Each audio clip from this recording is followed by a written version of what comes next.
as I went into my career and I would give these speeches, I used to talk from this level of pain very quickly because I want to establish, especially if I'm in Harlem, if I'm in Compton, if I'm on the south side of Chicago, I wanted to connect from a tribal sense very quickly. I want to establish my bona fides, urban, all day. But every time I would finish that speech, I would be so drained that I didn't want to do it the next day. Wow. So I had to realize that I couldn't stay in that pain. Whoa. I had to figure out a way to be able to connect very quickly, Yes, sir. but then start to pivot and start working towards this is how you move away from that pain. I didn't fully know how to do it. For me, Or for your audience? for both. Got it. Because when I first started in my career, I didn't know about the type of resources that I would find out later that helped me. So over the past November will be 7 years, I've been utilizing therapy, mental health counseling, marriage counseling, utilizing every resource possible because I had to learn how to heal for myself, for things that I knew, some things in my family history that I didn't know and I found out later in life. So these things were impacting my growth. So I had to figure out a way, how can I survive? You go back 7 years ago, I was burgeoning in my career. My wife and I do well. I was a couple years of being doc. It's a different experience when you have a Ph.D. and the way people react to you. All those things, all positive indicators, but there were elements of my life I was miserable. And I got to a point where I had to search out resources. And I met a therapist. She's a Black Christian woman. She's married to a Black man. She has a Black son. So when I sat on her couch that first time, she heard me. And my whole life up to that point, I don't know if I really had folks hearing me. Wow. Here's the direction you go.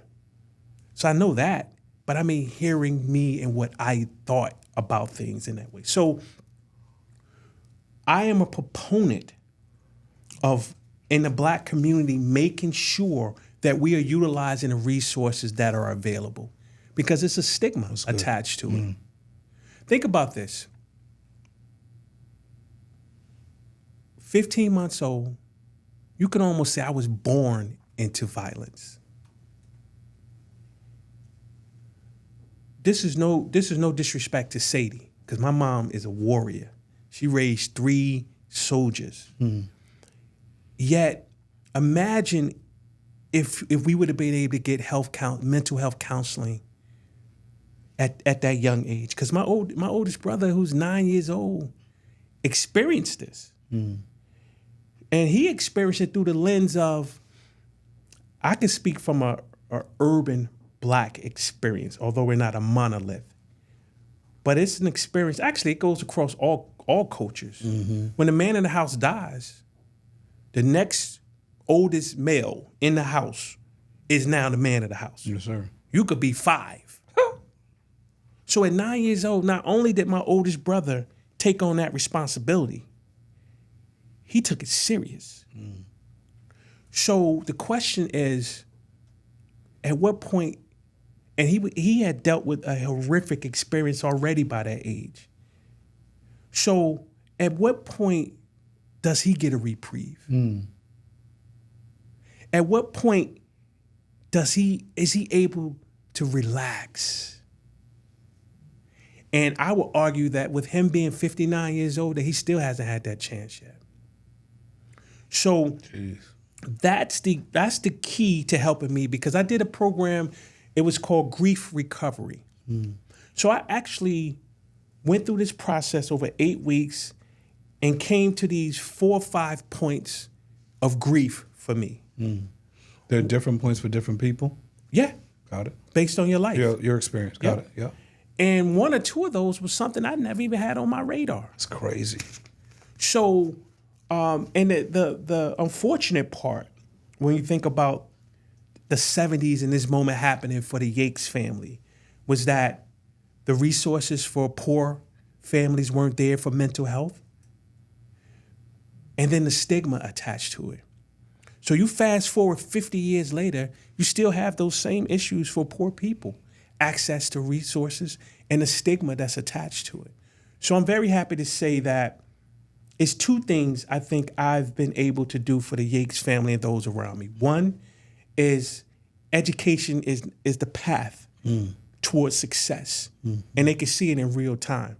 In one generation, I have a niece that finished a master's degree. I have a niece that graduated undergrad in 3 years and finished law school before she was at 23 years old. Wow. So in one generation, if you will, you have two doctors in this family that started with my father being murdered when I was 15 months. Wow. So education is the power. Education is the key. That's one. Secondly, I think I have demystified mental health and utilizing resources from my family, because now we're starting to utilize them at different ages within my family dynamic. And I believe it's because I stepped forward and said, this is what I am doing. And the tragedies that will continue to happen, we have to now figure out ways that we can deal with them, heal from them, and move forward. Because if powerful. not, you get date stamped when that moment happened. Ooh. So for my oldest brother, it was 8 years old, 9 years old. That's the stamp. That's the moment that shifted his life forever. So I owe. Wow. And that's how I look at it. So that visibility, I now think about it as that's my payback. Wow. I have a godson who is a Mason. We call him May. He's around 3 years old, maybe 4. I'm teaching him visibility now. I have a goddaughter, Kaylee. She's 6. Actually, she corrected me the last time. She's 7. And she's visible now at 7 in a way that I couldn't even dream about at 7 years old. So that's the key, and that's how I'm moving.